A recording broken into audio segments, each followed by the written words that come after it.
Hi guys, आज हम बात करेंगे पेटीएम पोस्ट पेड का कन्वीनियंस फी के बारे में।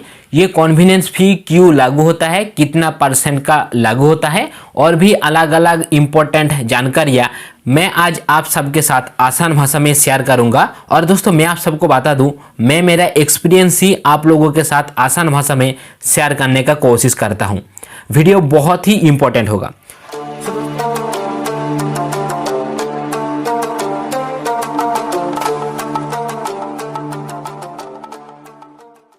दोस्तों चलिए मैं सीधा चलता हूं पेटीएम पोस्ट पेड का सेक्शन पर। और मेरा पेटीएम पोस्ट पेड का लाइट वर्जन है। पेटीएम पोस्ट पेड का 3 अलग अलग वर्जन होता है। हम हेल्प के ऊपर क्लिक करते हैं।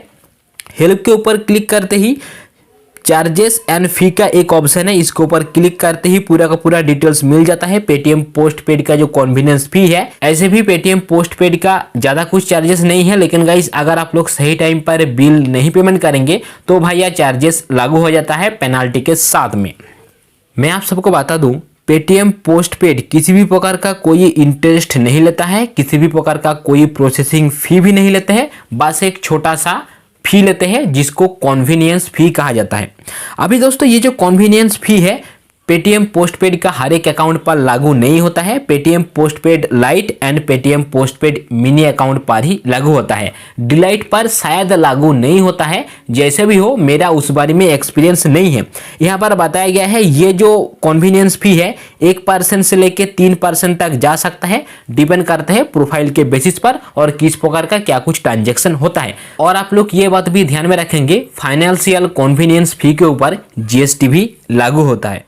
अभी हम बात करेंगे ये कन्वीनियंस फी किस प्रकार से लागू होता है। आप लोगों को पोस्ट पेड के तहत जो लिमिट मिलता है उस लिमिट में से आप लोग जितना लिमिट यूज करेंगे उसी पर्टिकुलर यूज वाला लिमिट के ऊपर ही कन्वीनियंस फी लागू होता है। चलिए मैं आप सबको एक एग्जाम्पल के माध्यम से समझा देता हूं।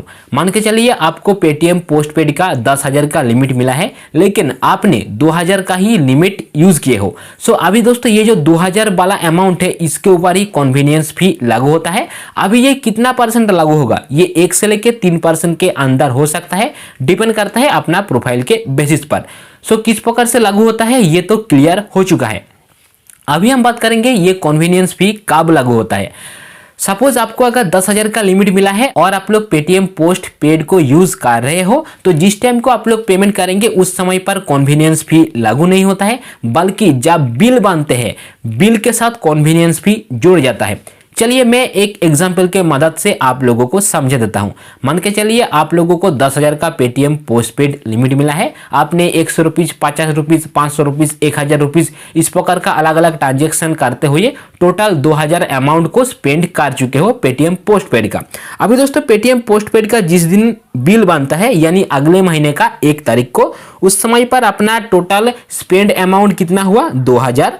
साथ में कन्वीनियंस फी अगर 2% का लागू होता है तो उस स्थिति में 40 रुपीज़ हो गया, यानी 2,040 रुपीज़। क्योंकि कन्वीनियंस फी 1% से लेके 3% के अंदर होता है। डिपेंड करता है अपना प्रोफाइल किस प्रकार का है। हम यहाँ पर 2% का एक एग्जाम्पल मान लेते हैं। सो 2% अगर कन्वीनियंस फी लागू हो जाता है तो बिल बन रहा है 2,040 रुपीज़। लेकिन दोस्तों ये जो 40 रुपीज़ वाला कन्वीनियंस फी है इसके ऊपर अलग से जीएसटी लागू होता है, यानी फिर से 18%। सो हो रहा है लगभग 48 रुपीज़ कन्वीनियंस फी और जीएसटी मिला के।